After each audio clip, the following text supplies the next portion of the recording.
I was probably 11 or 12 when someone first said, I think you can actually win a Grand Slam. And I don't think I had any concept of what that actually meant.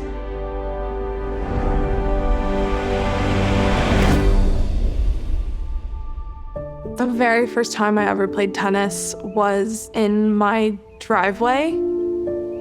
I didn't really know what tennis was, but my family were really big baseball fans, so the only concept that I could understand was to try to hit home runs, which I feel like has translated into my game all of these years later.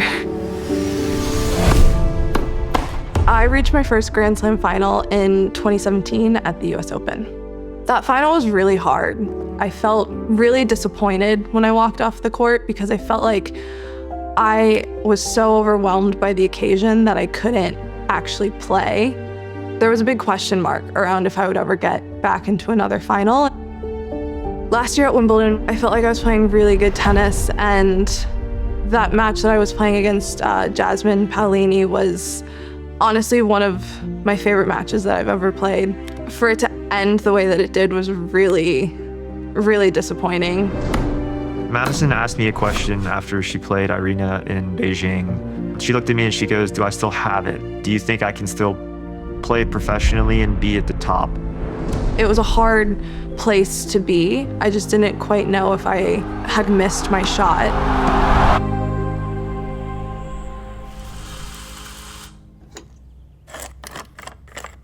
This is definitely a part of the daily routine. This happens at least twice a day for Bjorn and I. We make lots of coffees. My name is Bjorn Fratangelo, and I am Madison Keys' husband, and also I am her coach. Bjorn and I started working together the summer of 2023. She needed some help. I kind of offered in more of just a, hey, you have a live-in hitting partner situation. Will you just see how things go? We definitely thought it was more of a short-term solution at the time. He was gonna come to the grass court season with me. I realized it was working.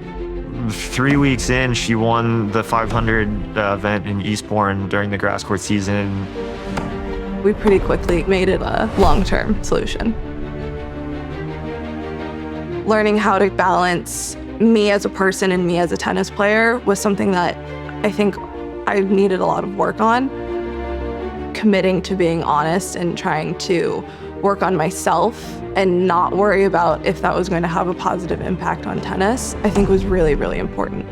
It was kind of scary because there were times where my therapist was very honest and said, your tennis might get worse because sometimes you do have to feel worse before things start feeling better. She fully embraced those changes, and it led to a lot of the success that she just had. Two of the biggest changes that we made together were changing the serve motion, and the second change was the racket change. I think I had 2 different YONEX rackets, and I picked one up, and within 5 minutes I was like, this is it. I'm happy. I don't need to try anything else. She liked it right away, and it's been a match made in heaven. You know, success was gonna come, but I don't think anybody's ready for it to come as quickly as it came. You have a run of, I think, 14-1 for her record for the year. Going into the Australian Open, I really didn't have any huge expectations. I don't think you go into any tournament when you're 20 in the world thinking that you're, especially a Grand Slam, saying like, I'm gonna win this Grand Slam. I think in the finals, the only thing I kept saying to myself was to be brave and to go after it. Couldn't be any better. I was actually really just present in the match. And I think that was one of the reasons why I had such a good tournament. Honestly, I can't even really remember match point. It felt like it happened in slow motion, but also so quickly.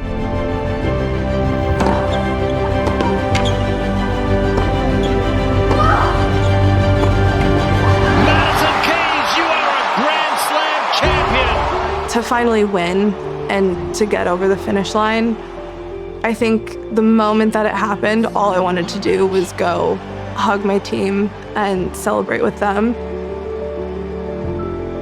all of our hard work had finally paid off. When you dream of winning a slam and it's the biggest thing and that's all you ever want, I don't think you ever really know how you're going to feel. I was one of those players that from a really young age, everyone told me that I was going to win a slam and I was going to do it, and it never really happened. So there was a lot of personal doubt that went into that. Having to rebuild and let go of all of the expectations and pressure that I had put on myself finally just gave me the opportunity to actually get what I had always wanted.